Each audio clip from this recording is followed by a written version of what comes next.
चलते चलते अचानक बंद हो जाए, अगर ये कूलिंग करना बंद कर दे तो आप कृपया एसी को तुरंत ही बंद कर दे और एसी वाले से, मैकेनिक से सलाह ले। सबसे पहले तुरंत ही अपना मैकेनिक को, एसी वाले को कॉल लगाए और उनसे पूछे कि भैया मेरा एसी चलते चलते अचानक बंद हो गया है, ठंडा हवा फेंकना बंद हो गया, नॉर्मल हवा फेंक रहा है।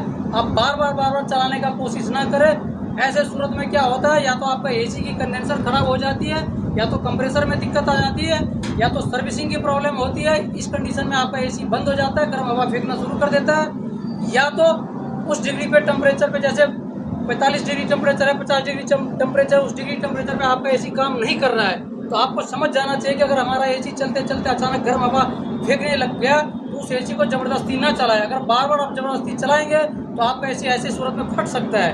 अगर नहीं फटी है ना, तो ये समझ लो कि कुछ ना कुछ और नुकसान हो जाएगा। इसलिए आप कृपया करके उसको ना चलाएं, मैकेनिक से सलाह लें। मैकेनिक से सलाह लेने के बाद ही फिर इसको चलाएं। मैकेनिक आपको गाइड कर देंगे कि 10 मिनट बंद रखनी है और बंद रखने के बाद फिर उसको चलाना है।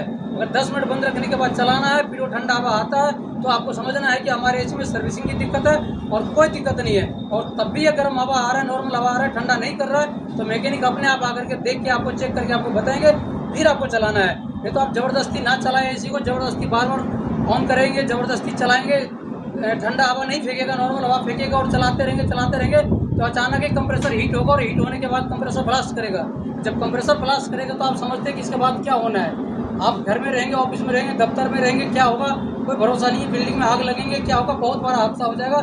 इसलिए आप एसी ना चलाएं। जैसे एसी आपका बंद हो जाता है, गर्म हवा फेंकने लगता है, नॉर्मल हवा फेंकने लगता है, तो आप एसी को ना चलाएं, तुरंत ही बंद कर दें और मैकेनिक को कॉल लगा कर उससे सलाह लें, फिर चलाएं।